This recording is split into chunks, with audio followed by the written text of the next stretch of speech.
They are one of the tastiest and best quality prawns that you'll get.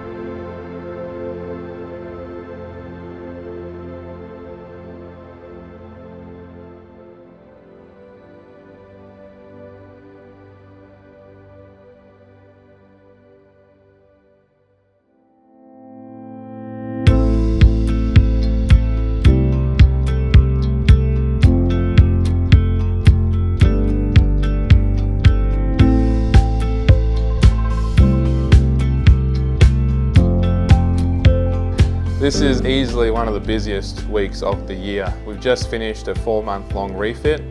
So that's a refit where quite a lot of work has been done to maintain and upgrade our fleet of prawn trawlers.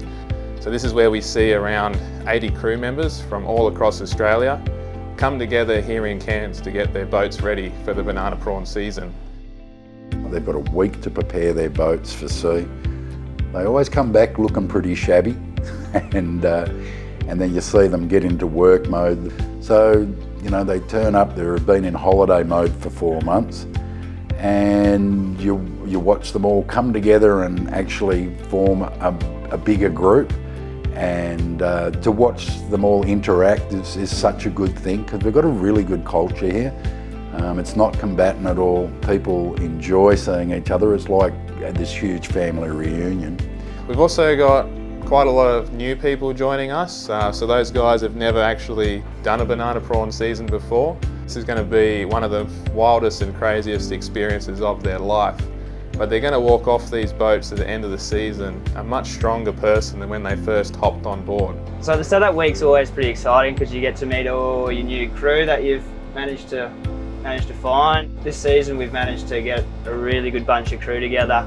And yeah, setup's really exciting. You get to see all the other skippers after a long break and catch up and make plans of what's going to happen. For the guys that are rejoining us, the guys coming back, this will be an opportunity for them to fine-tune some of their skills.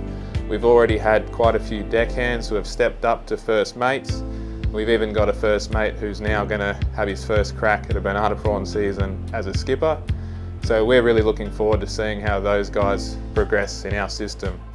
This is my 30th banana season. Can't wait to get out of here, get out of town and put all the boat together properly and yeah, get ready to start fishing for the 1st of April. In 5 minutes time, we're about to throw the ropes for banana season 2022.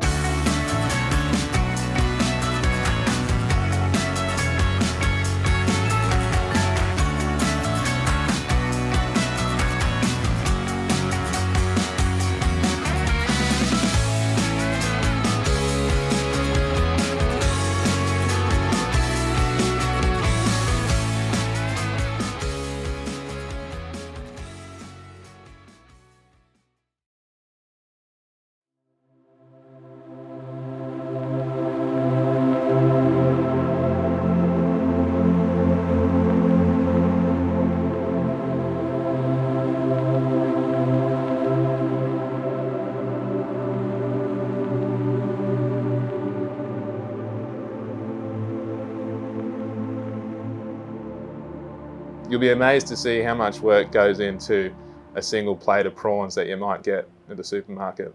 You'll see many signs around these boats that say eat, sleep, prawn, repeat. It's pretty much what they do for 2 months straight.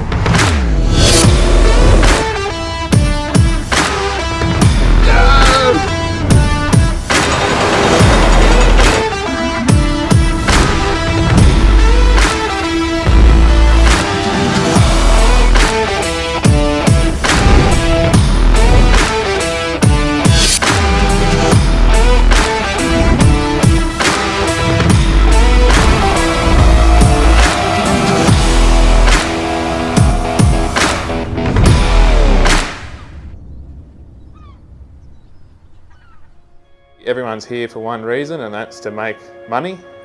These guys get paid a percentage of the catch.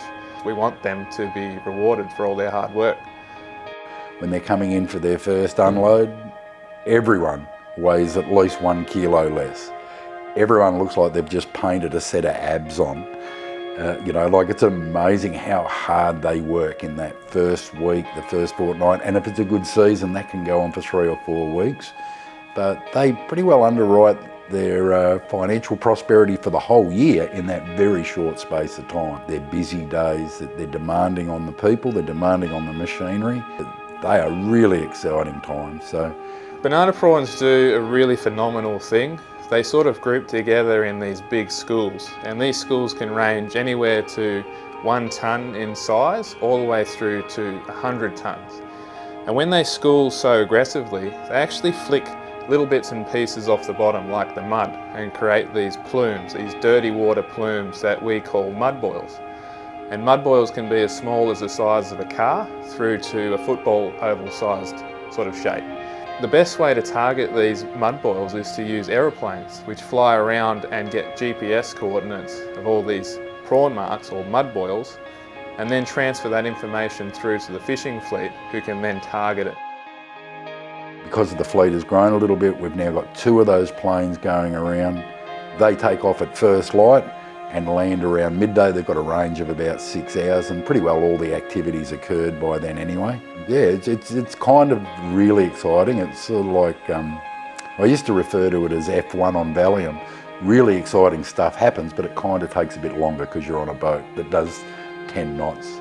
So banana prawns is a very targeted fishery. They don't get a lot of bycatch. It's one of the most wildest and craziest fisheries you can be in because you're dealing with such high volumes of catch. So anywhere between 5,000 kilos and 10,000 kilos in a day is not uncommon. The crew refer to them as bags of gold because you get almost pure cod ends full of golden banana prawns.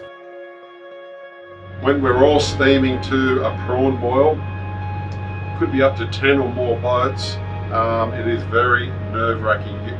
Once you spot the prawn mark on the sounder, you drive through the mud, and then the trick is you've got to get your nets in as quick as possible before the other boats, and try and, well, basically your target shooting.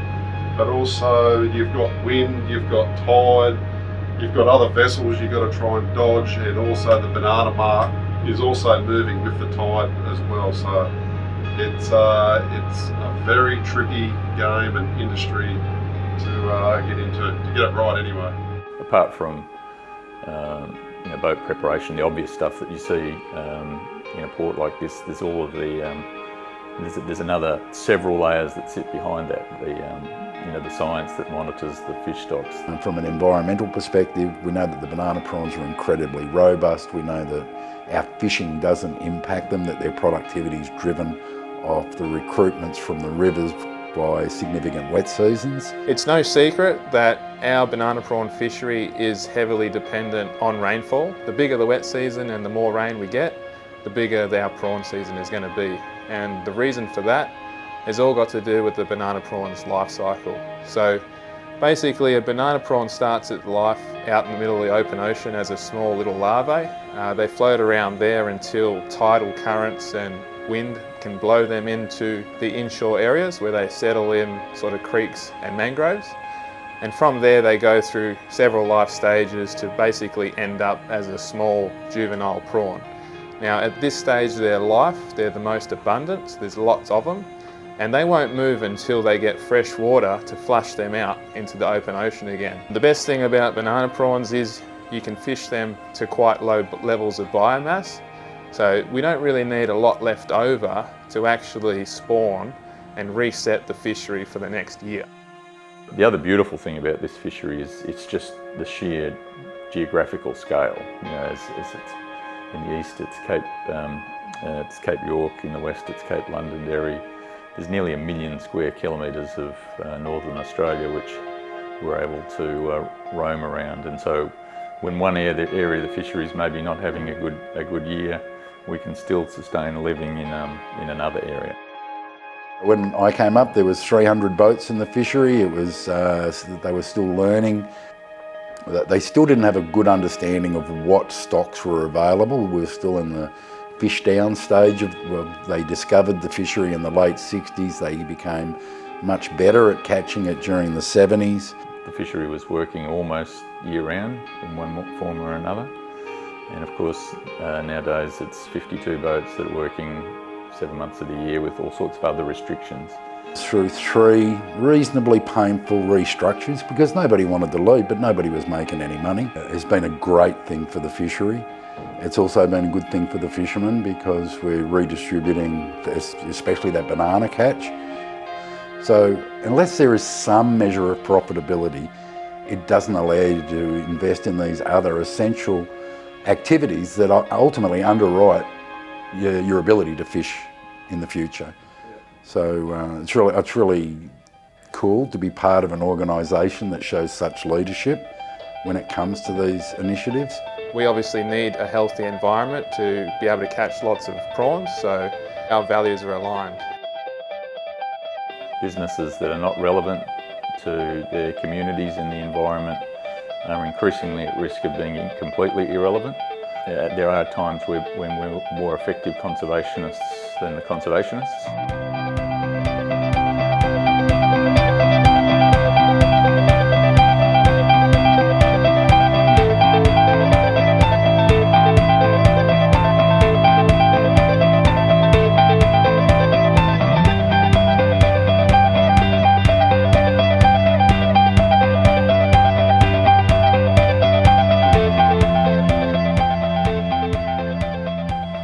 The average punter that sits down to a feed of northern prawns is completely oblivious to the work that goes in. Yeah, there's a massive process from setting up the boat and making sure we're fully prepared, to catching it, to looking after the product, to freezing it, to then unloading it and then going back out there again and starting again. You've got people flying around, you've got support staff sitting in Karumba, you've got a mothership waiting up the coast, you've got 80 crew at sea, and they're all working towards the same goal.